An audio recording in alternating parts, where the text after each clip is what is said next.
The morning arrived the way grief does, quietly, without ceremony, settling over everything before you realized it was there.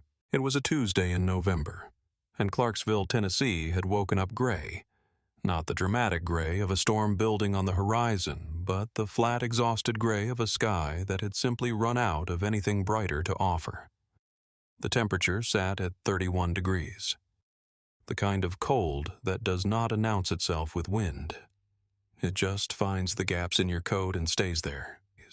By 7:45 in the morning, a procession of 47 vehicles had assembled on the access road behind Riverside Memorial Chapel on Fort Campbell Boulevard. They lined up with a precision that did not happen by accident. Motorcycle honor guards in polished black helmets took their positions at the flanks.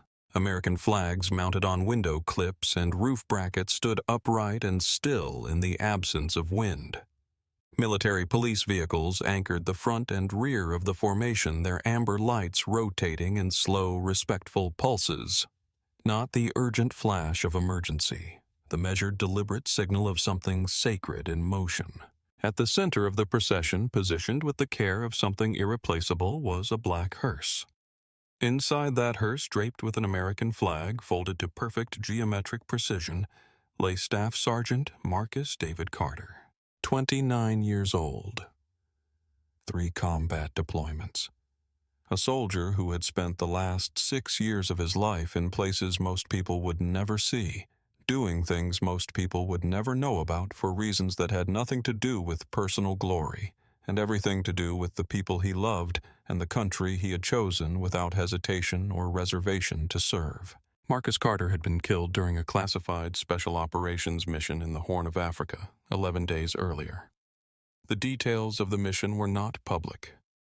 What was known, what had been communicated to his family through the official casualty notification process, was that he had died doing exactly what he had trained to do, that he had conducted himself with distinction until the last moment, and that the Army considered it an honor to return him home.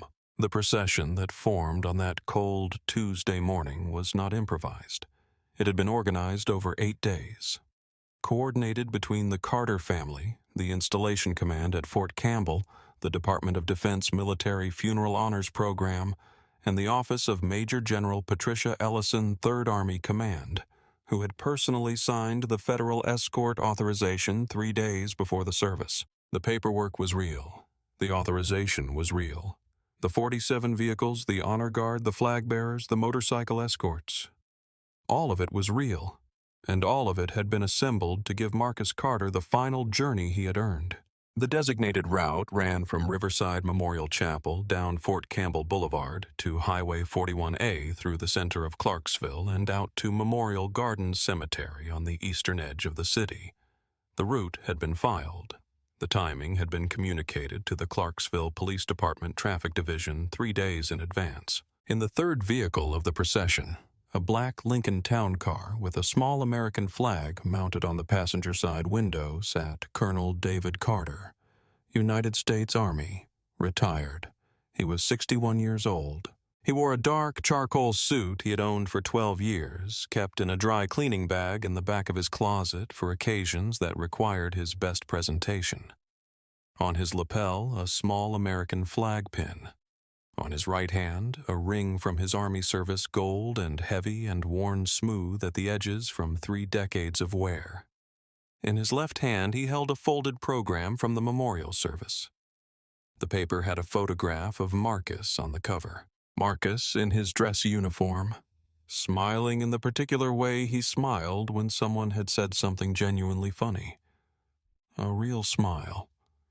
The kind that reached his eyes and crinkled the corners. David Carter had not cried since Sunday, not because he did not feel it.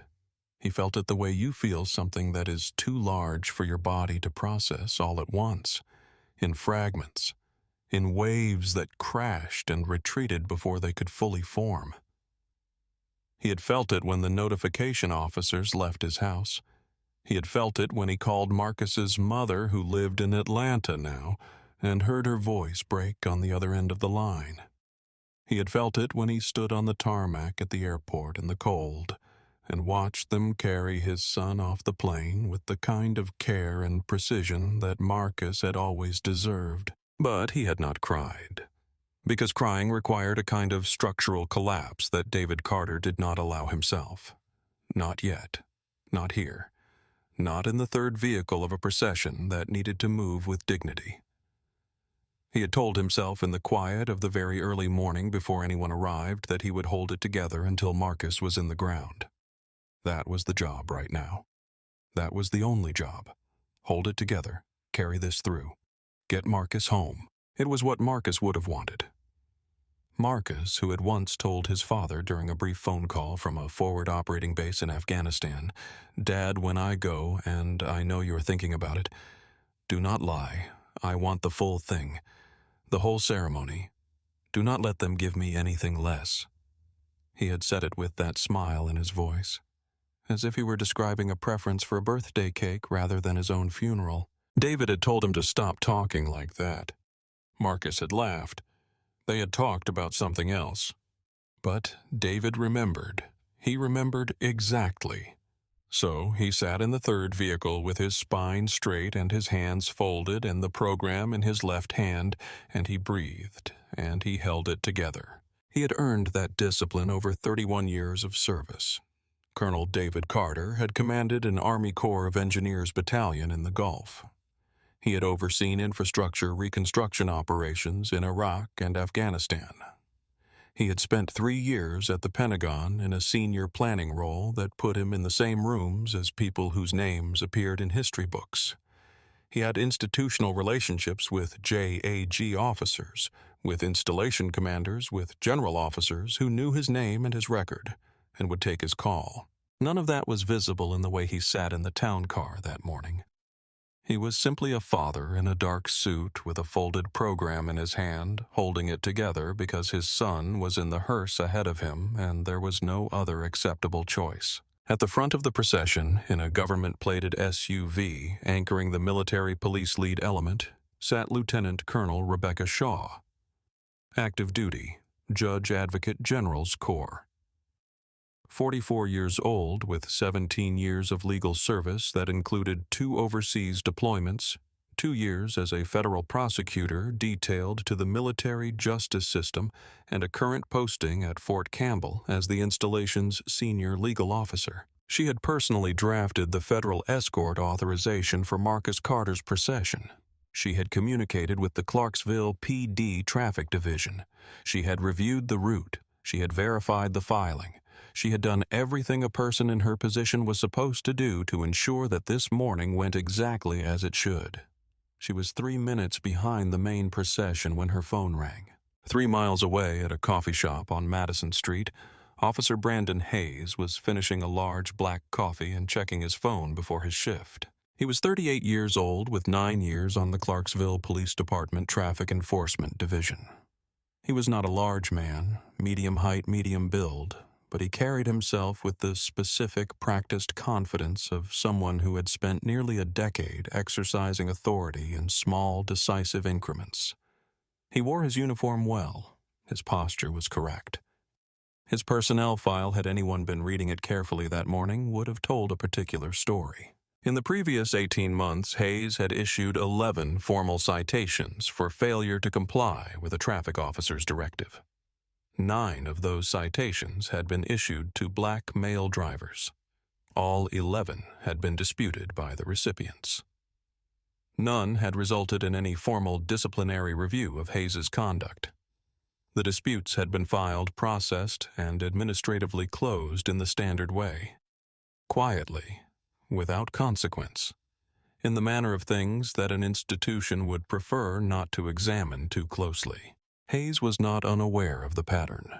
He was aware of it the way someone is aware of a story they have told so many times it has become true to them, as background noise, as justification, as evidence of his own judgment rather than his own bias. In Hayes's internal narrative, he stopped people who needed to be stopped.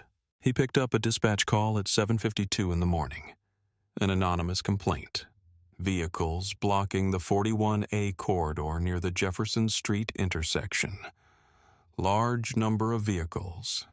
Slow movement. No police presence visible. Hayes did not ask for more detail. He put down his coffee, left a tip, and walked to his cruiser. He drove toward Jefferson Street with the specific anticipatory energy of a man who has found something to do. He was not thinking about what the vehicles might be doing there. He was not thinking about the day or what had been filed with the traffic division, or whether there might be a reason, a sanctioned, authorized, ceremonially significant reason why 47 vehicles were moving slowly down Highway 41A on a Tuesday morning in November. He was thinking about the intersection, about traffic flow, about his jurisdiction and his authority within it. He accelerated toward Jefferson Street. He had a complaint to respond to. That was enough. The procession had been moving for 11 minutes when Hayes's cruiser came into view behind it. He pulled around the column of vehicles using the shoulder, and the oncoming lane drove past the hearse, past the first 3 family vehicles, past the lead motorcycle escorts all the way to the front. He positioned his cruiser diagonally across both lanes of 41A at the Jefferson Street intersection and put on his flashers. Not the amber pulse of a cautionary slowdown. The full blue and red emergency pattern, strobing against the gray morning. The lead motorcycle escorts braked. The military police vehicle directly behind them braked. The signal traveled down the column like a current vehicle-by-vehicle brake lights, illuminating in sequence until the entire procession had stopped. The hearse carrying Marcus Carter sat motionless in the center of a public road.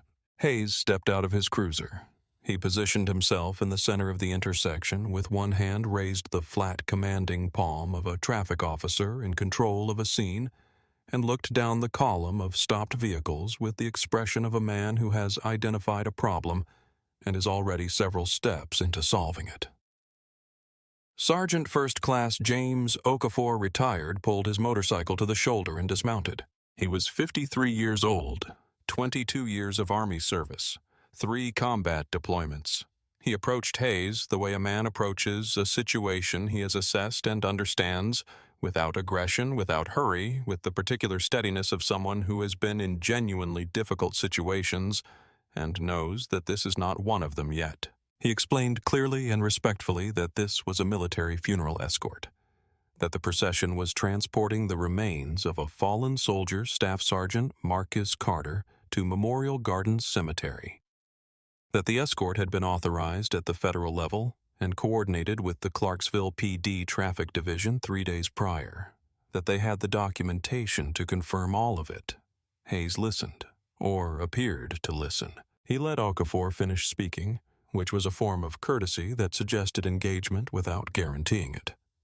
Then he said the intersection of Jefferson and 41A was a controlled traffic zone, that blocking a main intersection required a pre-filed city permit separate from any federal escort coordination, that the documentation Okafor was describing might be entirely legitimate, but did not constitute authorization to obstruct a municipal traffic corridor. He said the vehicles needed to pull to the shoulder while he verified the situation.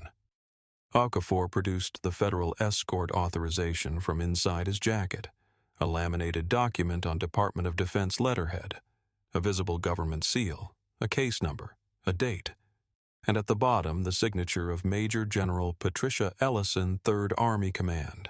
Hayes took the document. He looked at it for approximately 4 seconds, the amount of time it takes to confirm that something is printed on official paper. Not nearly enough time to read it. He handed it back to Okafor. He said the city permit requirement still applied.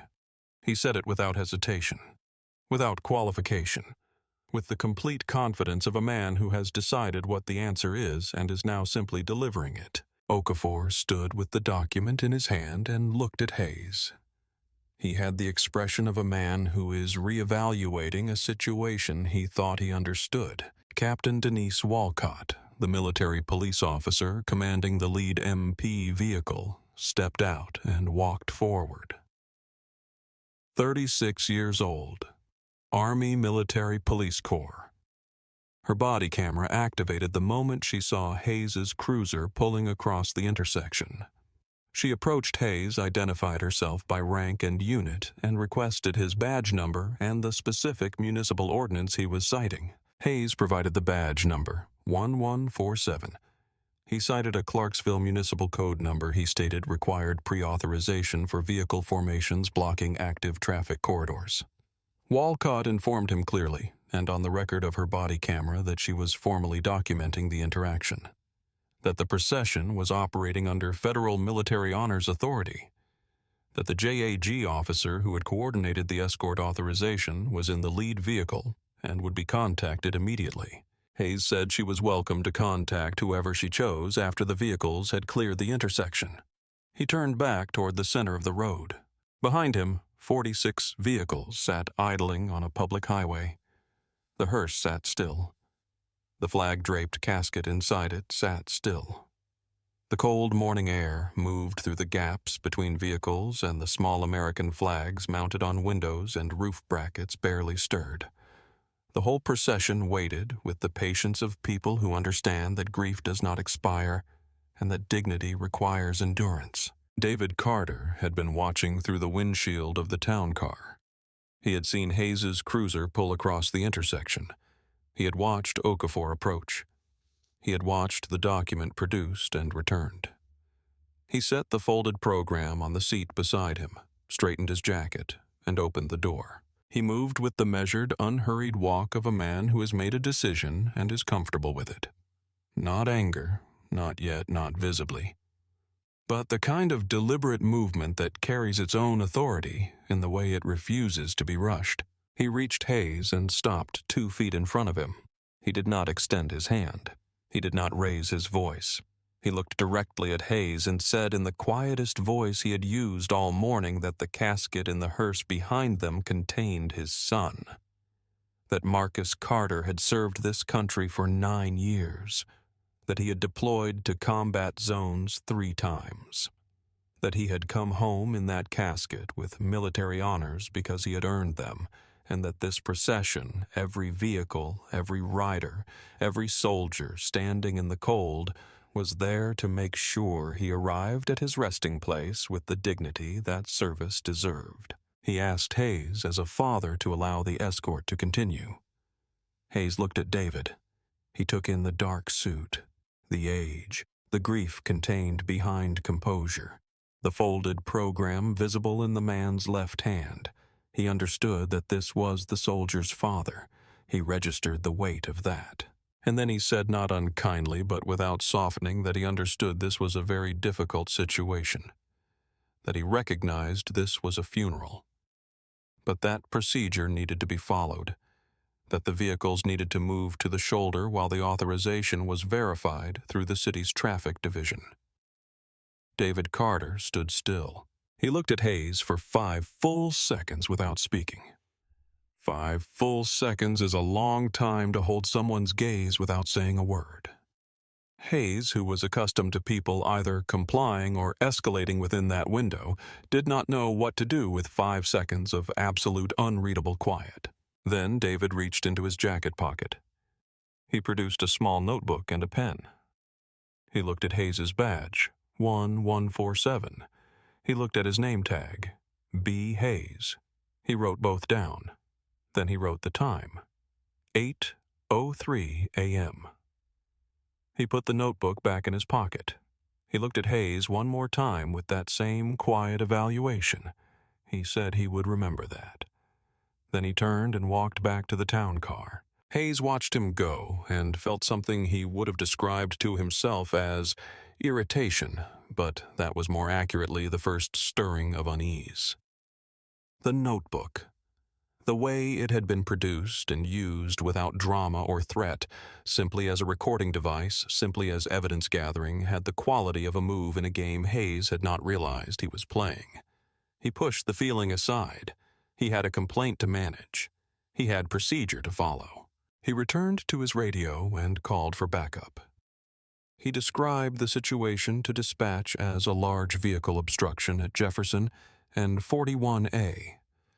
He used the word obstruction 3 times. He requested 2 additional units to assist with traffic management. He did not mention the funeral. He did not mention the military.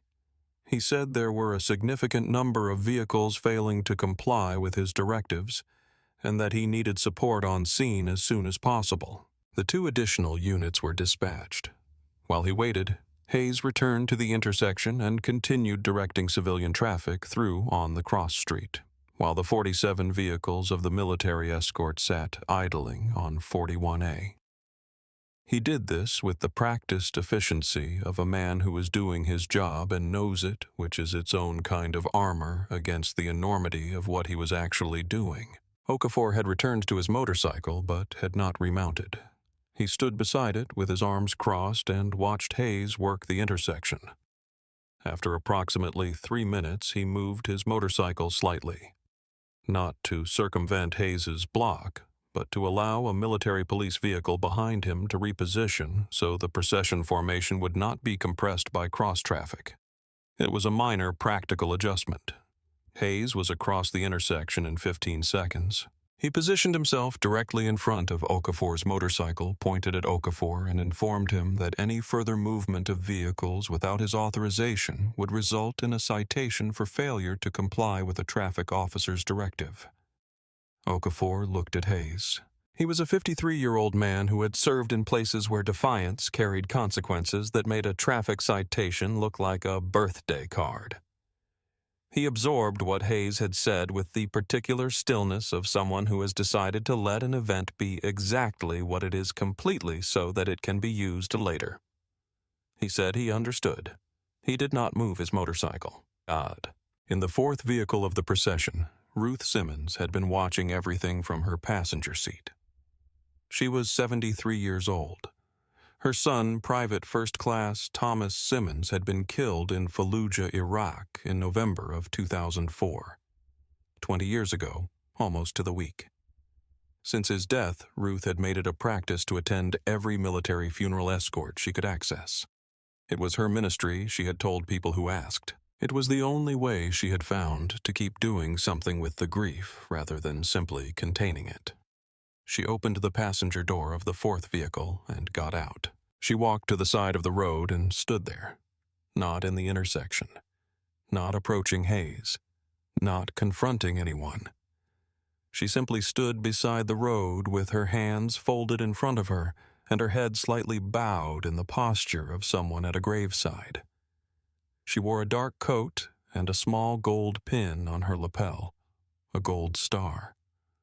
The designation of a parent who has lost a child in military service. She did not speak. She did not make any gesture toward Hayes. She simply stood and waited, because she had been waiting for 20 years and she was very good at it. 2 veterans in the 5th and 6th vehicles, both in full dress uniform, both with service ribbons visible on their chests, stepped out and took positions flanking the hearse. They stood at attention with the precise, practiced stillness of soldiers who have stood at attention at ceremonies for most of their adult lives. They were not blocking anything. They were not interfering with anything. They were simply standing in uniform at attention beside the casket of a man they were honoring. The formation had a visual quality that was impossible to miss. A woman standing outside the coffee shop on the corner had been watching since Hayes's cruiser pulled across the intersection. She had her phone up. She had been recording for 6 minutes. She posted the first clip at 8:09 a.m. with a simple caption. Cop blocking a military funeral procession in Clarksville. They have been stopped for 10 minutes. Within 4 minutes, the post had been shared 47 times. A hardware store owner named Gene Batista stepped out of his store on the corner and stood on the sidewalk watching. He was a retired firefighter, 64 years old, and he had attended enough ceremonies in his career to recognize military funeral protocol when he saw it. He recognized the honor guard formation. He recognized the military police vehicles. He recognized what the flags meant. He looked at Hayes standing in the middle of the intersection directing civilian cross-traffic while the procession waited, and he felt the specific physical discomfort of watching something wrong happening in plain sight. He went back inside and called the Clarksville PD non-emergency line. Then he went back outside and kept watching. At 8:14, A local news crew, a reporter, and a cameraman from Channel 5 who had been on their way to cover a city council meeting received an alert from a producer who had seen the social media post. They redirected to Jefferson and 41A. The cameraman had his shoulder rig up before he fully got out of the vehicle. Officers Walsh and Delgado arrived at approximately the same time. Walsh was 27 years old, 2 years on the force. He stepped out and surveyed the scene. It took him approximately 10 seconds to read what he was looking at. A military funeral procession, clearly organized and authorized. Dozens of people in military uniform or dress clothing. A hearse with a flag-draped casket visible through the rear window. 2 veterans in full dress uniforms standing at attention flanking the vehicle. A Gold Star mother standing in silent vigil on the sidewalk.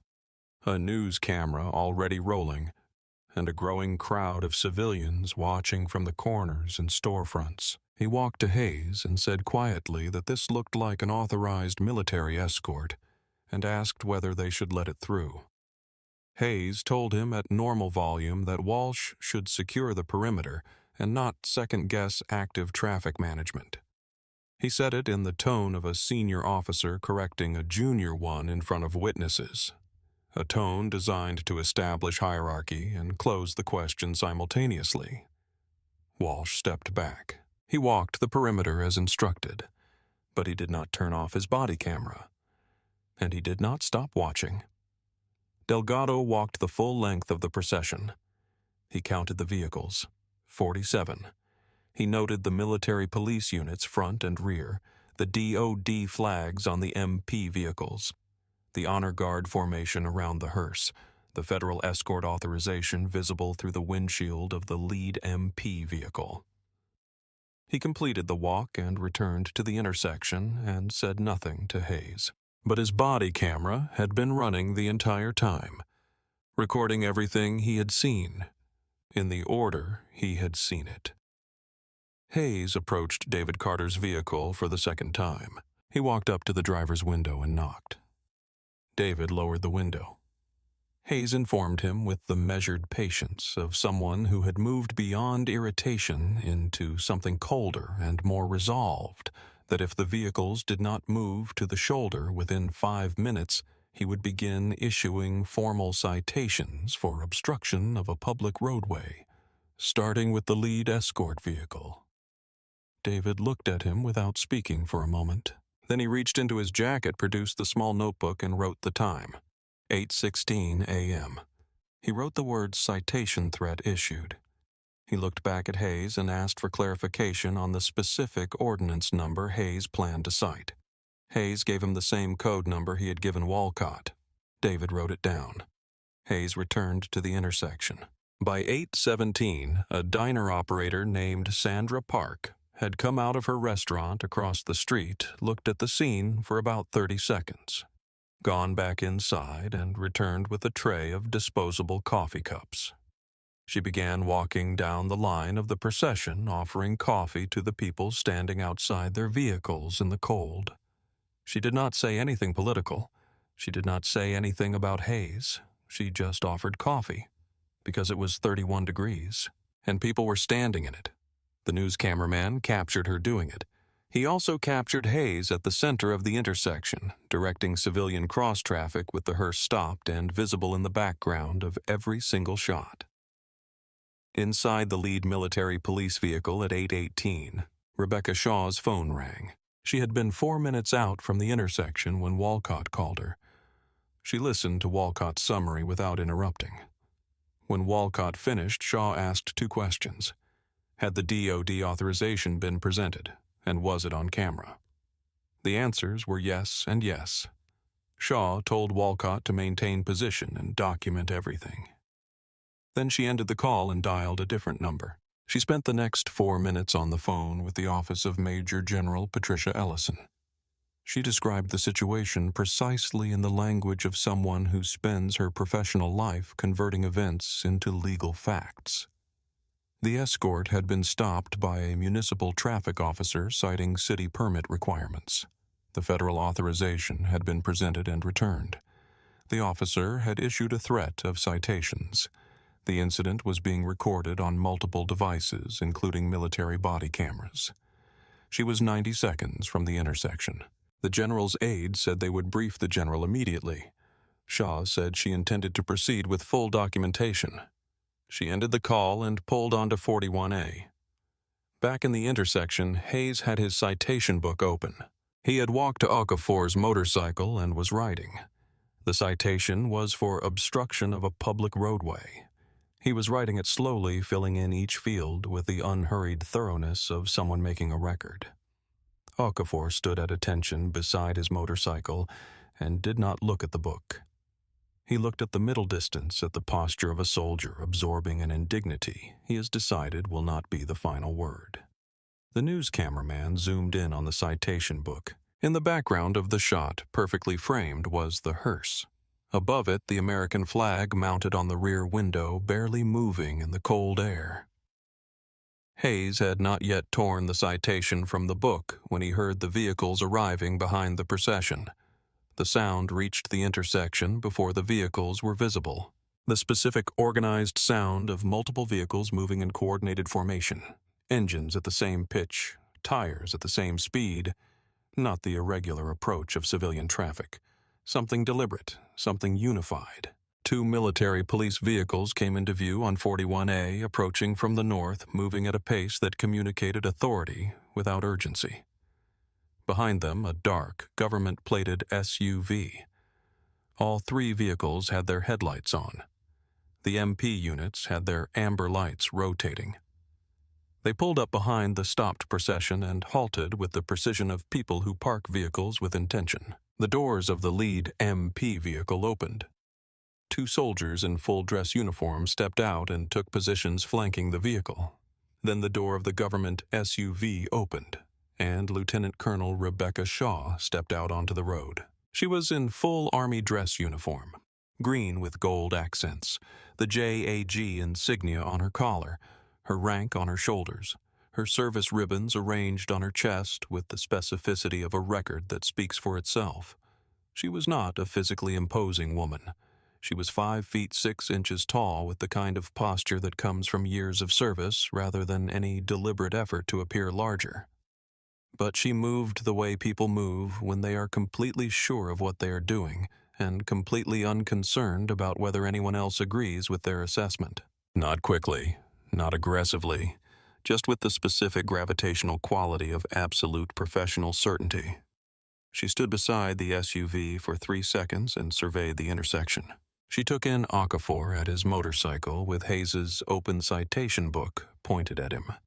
She took in the hearse, stopped in the middle of 41A, the flag visible through the rear window. She took in the formation of veterans flanking the vehicle, Ruth Simmons on the sidewalk. The crowd gathered on the corners. Walsh and Delgado standing at the perimeter with the body language of men who are waiting to be told what to do by someone who actually knows. The news camera, which had already pivoted to capture her arrival. And Hayes at the center of the intersection. Her expression settled into something specific. It was not rage. Because Lieutenant Colonel Rebecca Shaw was not a woman who performed her feelings for an audience. It was the controlled, contained expression of someone who has looked at a situation, completed their assessment of it, and knows exactly what needs to happen next. She walked toward Hayes. The crowd on the sidewalks watched her come. The veterans flanking the hearse watched her come. Walsh watched her and felt with significant relief that the situation was about to be managed by someone who understood it. Delgado watched her and thought with the calm clarity of a young officer making a careful calculation that he was very glad he had kept his body camera running. Hayes heard the vehicles arrive. He looked up from the citation book and saw Shaw coming toward him. The uniform, the rank, the pace, the absolute absence of hesitation. It registered as different from every other interaction he had managed that morning. Different in a way he did not immediately categorize, but that he felt as a change in the weight of the situation. He lowered the citation book slightly. He did not close it. Shaw stopped in front of him. She looked at the citation book. She looked at Okafor, standing at attention. Then she looked at Hayes. She asked him in a voice pitched for a professional exchange rather than a public confrontation why this procession was stopped. Hayes answered with the explanation he had given everyone else that morning. The anonymous dispatch complaint, the city permit requirement, the municipal traffic code, the need to verify authorization through proper channels. His voice started with the confidence of someone delivering a practiced position, but it was not quite as steady as it had been at 8:03. The crowd was larger now. The camera was closer. Shaw was standing in front of him in a dress uniform with the rank of lieutenant colonel on her shoulders, and she was listening to him with the complete, uninterrupted attention of someone who is not listening in order to respond, who is listening in order to document. Shaw let him finish. Then she reached into the document case she carried under her arm and produced a consolidated file. The DOD escort authorization, the federal statute, the City Traffic Division notification receipt, and a printed copy of the Tennessee State Code governing funeral procession right-of-way. She did not hand the file to Hayes. She opened it and held it where he could see it. She walked him through it methodically. The DOD authorization signed by Major General Ellison, case number included. The federal statute. 10 United States Code, section 1491, governing military funeral honors and escort coordination. The Tennessee State Code establishing the right-of-way of funeral processions on public roads. The notification receipt confirming that the Clarksville PD Traffic Division had been informed of this escort 3 days prior. She told him that the city permit requirement he had cited applied to permitted events requiring partial or full road closures, public gatherings, parades, construction, not to moving funeral processions which carried their own statutory right-of-way under both state law and federal military escort protocol. She told him that the municipal code number he had provided to Walcott and to David Carter did not exist in the Clarksville ordinance in the context he had applied it. She told him that the interaction from the moment Hayes's cruiser pulled across the intersection had been recorded on military body cameras, civilian cell phones, and a news camera, and that this documentation would form the basis of a formal incident report filed through the JAG office. Hayes was quiet. He had been quiet for about 40 seconds. The citation book was still in his hand. Okafor was still standing at attention. The hearse was still stopped, and Hayes, standing in the center of an intersection he had owned for the past 45 minutes, was beginning to understand that something had shifted beneath him in a way he could not reverse. He said he had received a dispatch complaint. He said he was responding to reported obstruction. He said he had not been provided with adequate identification of the procession's federal authorization before he acted. Shaw said she understood he had received a complaint. She said the procession had been in communication with the Clarksville PD Traffic Division for 3 days, and that the federal authorization had been presented to him within minutes of his arrival. She said the adequacy of the documentation was a matter the formal review would determine. Hayes opened his mouth. Shaw said she was not finished. She said that in the course of the stop, he had threatened citations against participants in a protected military ceremony. He had refused federal documentation presented to him by uniformed military personnel, and he had delayed the final journey of a fallen soldier, a staff sergeant, a 3-tour combat veteran, for a period now exceeding 22 minutes. The intersection was completely silent. The civilian cross-traffic had stopped. The crowd on the corners was not speaking. The veterans flanking the hearse had not moved. Ruth Simmons on the sidewalk had not moved. The news cameraman had not moved. The only sound was the low idle of 47 engines and the occasional soft percussion of a flag against its mounting bracket in the small movements of cold air. Hayes looked at the hearse. He looked at it the way someone looks at something when they have been told to look at it rather than because they chose to. But the looking still did what looking always does. The flag on the casket, the formation around it, the people. the grief made visible in the posture of everyone present. He looked at the citation book in his hand. He had not torn it. The citation was still attached at the perforations, still just a threat rather than a fact. He looked at Shaw, and for the first time since he had pulled his cruiser across the intersection 45 minutes earlier, he did not say anything. That was when David Carter walked forward. He came from the town car slowly, deliberately, with the same measured pace he had used all morning, the pace of someone who has decided what they are going to do and is simply doing it without noise or drama. He passed the news camera without looking at it. He passed the assembled veterans without acknowledging them. He walked to where Shaw stood facing Hayes and stopped beside her.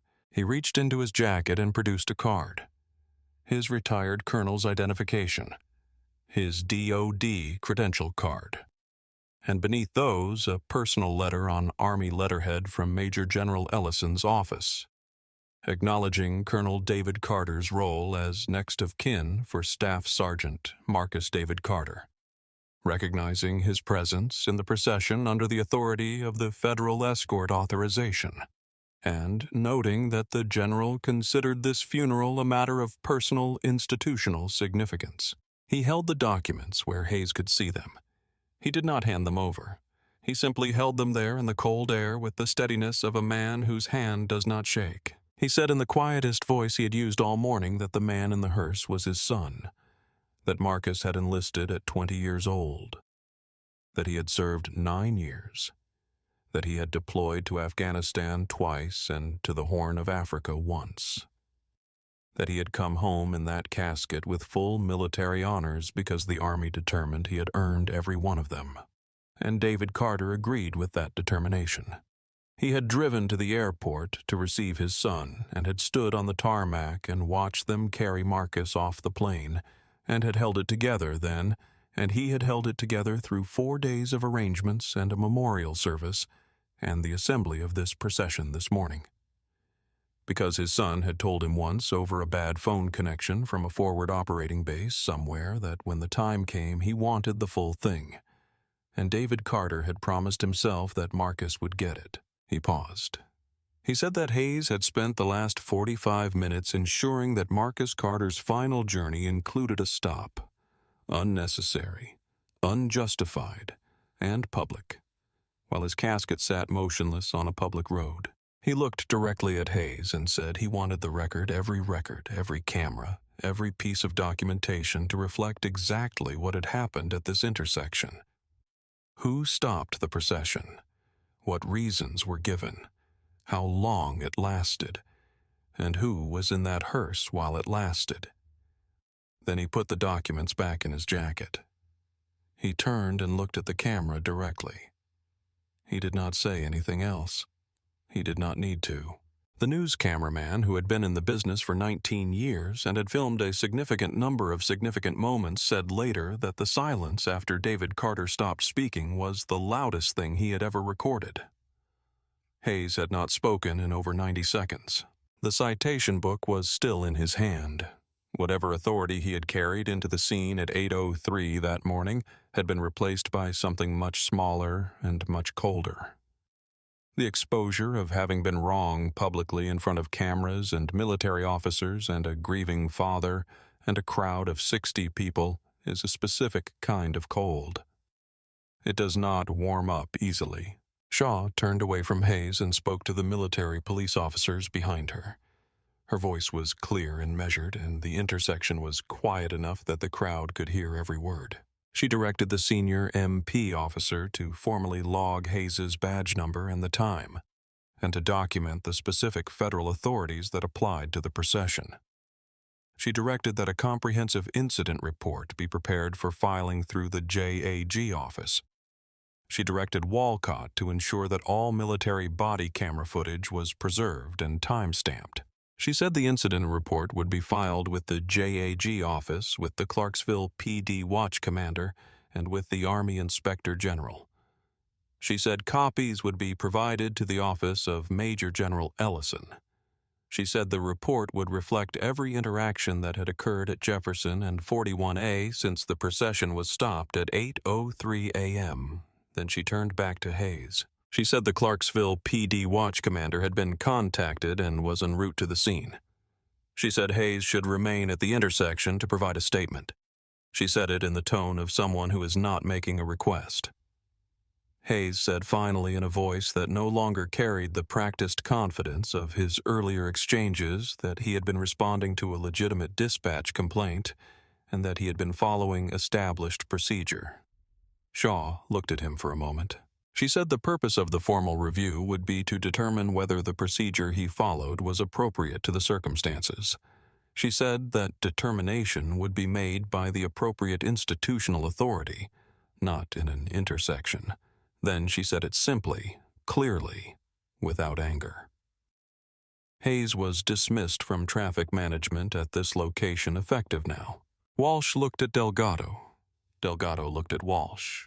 Neither of them said anything. But both of them stepped back from the perimeter positions Hayes had assigned them. A small physical movement. Also a clear statement of institutional distance. They were no longer part of Hayes's scene. They were witnesses to it. The military police officers moved into the intersection with coordinated efficiency. They repositioned Hayes's cruiser with Hayes standing beside it, no longer at the center of anything, and began the process of reforming the procession. They coordinated by radio with the escort motorcycles. They signaled the military vehicles at the front to take position. They cleared the civilian cross-traffic with the specific authority of people operating under federal escort protocol. The procession began to reform. Captain Gerald Moore, the Clarksville PD watch commander, arrived at 8:51 a.m., 56 years old. A 24-year veteran of the department. A man with the capacity to assess complicated situations quickly. He stepped out of his vehicle, looked at the scene, and completed his assessment in approximately 15 seconds.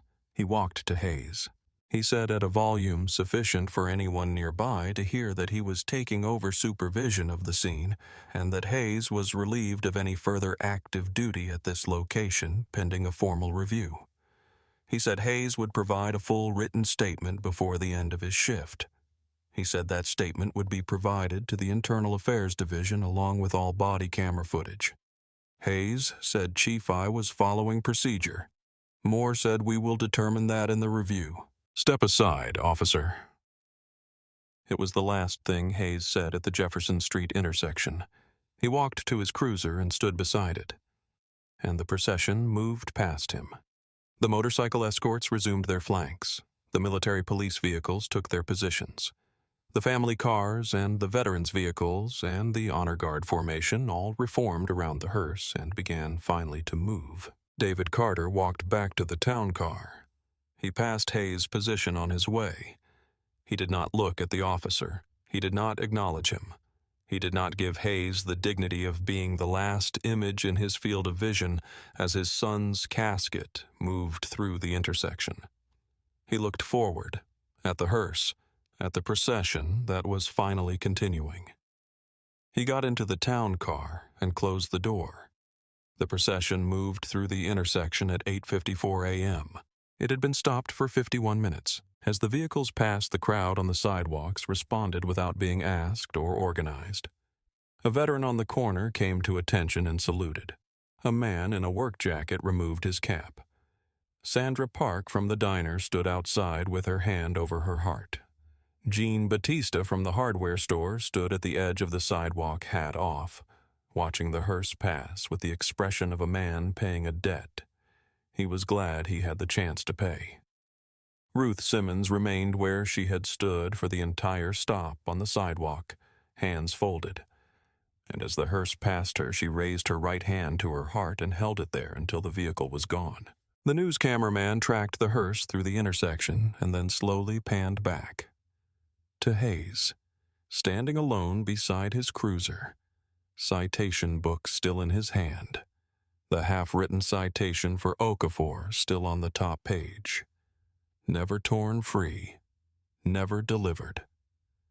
That shot would appear on the front page of 4 newspapers and be viewed 41 million times in the following 6 days. Inside the town car, moving at last through the intersection and down 41A toward Memorial Gardens, David Carter looked through the windshield at the procession ahead of him, at the hearse, at the flags, at the motorcycle escorts resuming their flanks. At all of it, everything assembled to honor Marcus moving again, moving properly, moving the way it was supposed to move from the beginning. He held the folded program in his left hand, the photograph of Marcus on the cover. That real smile, the one that reached his eyes. He breathed. And then, in the town car, moving through the cold November morning, with the procession finally around him, Colonel David Carter, retired, allowed himself to stop holding it together. Not loudly, not dramatically, not the way grief looks in performances of it, just quietly, just in the way of someone who has finished the last thing they had to hold together for, who has gotten their son through the intersection, and is now finally just a father. Staff Sergeant Marcus David Carter was laid to rest at Memorial Gardens Cemetery at 11:17 a.m. on that Tuesday in November. The ceremony was conducted in full. The honor guard performed the rifle salute 21 shots in 7 3-round volleys, each report sharp and clear in the cold air. The bugler played taps from a position at the edge of the burial site, the notes carrying across the empty grass and the bare trees with the specific quality that piece of music always carries, the way it seems to compress everything that needs to be said about sacrifice and service and loss into 44 notes. The flag was folded by 2 soldiers with the precision of a ritual practiced until it becomes devotion. Each fold exact, each tuck deliberate, until the blue field with its white stars was the only part visible. And then it was carried to David Carter and placed in his hands by a brigadier general who had known Marcus by name. The general said on behalf of the President of the United States, the United States Army, and a grateful nation, he was honored to present this flag to a father who had raised a remarkable soldier. David Carter took the flag with both hands. He held it against his chest, and for the first time in 4 days, he closed his eyes. The footage from the Jefferson Street intersection became one of the most viewed news clips of the month. Not because it was dramatic in the conventional sense, not because anyone raised their voice or made a threatening gesture, but because of what it captured in its plainest frame. A hearse stopped in a public road for 51 minutes, an American flag visible through the rear window. A father standing in the cold, writing down a badge number in a small notebook. 41 million people watched that footage in 6 days. The comments were not primarily outrage. They were grief and recognition and the particular anger of people who understand what should have been allowed to happen uninterrupted. Officer Brandon Hayes was placed on administrative leave within 48 hours of the incident. The formal internal affairs investigation initiated in conjunction with the JAG complaint filed by Lieutenant Colonel Shaw and the separate inquiry opened by the Tennessee State Attorney General's office ran for 14 weeks.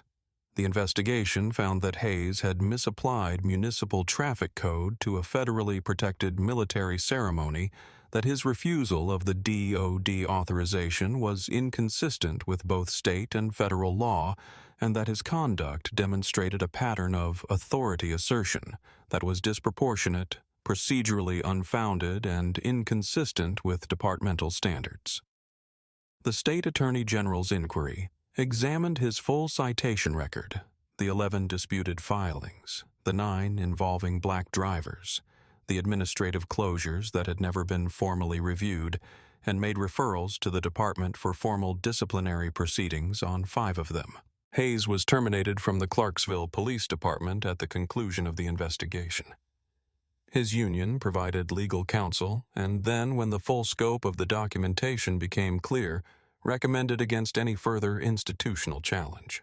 In the months following the incident, the Clarksville City Council passed an ordinance requiring mandatory training for all active duty traffic officers on federal military funeral escort protocol and state funeral procession right-of-way law.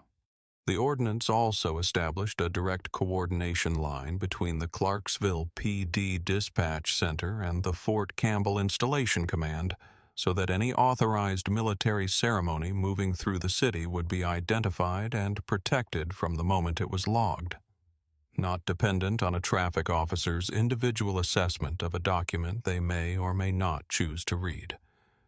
The ordinance passed unanimously. It bore no name. It required no monument. It was paid for by 51 minutes of a father standing in the cold on a gray November morning while his son waited in a hearse to be allowed to continue home. Marcus Carter never knew about the ordinance.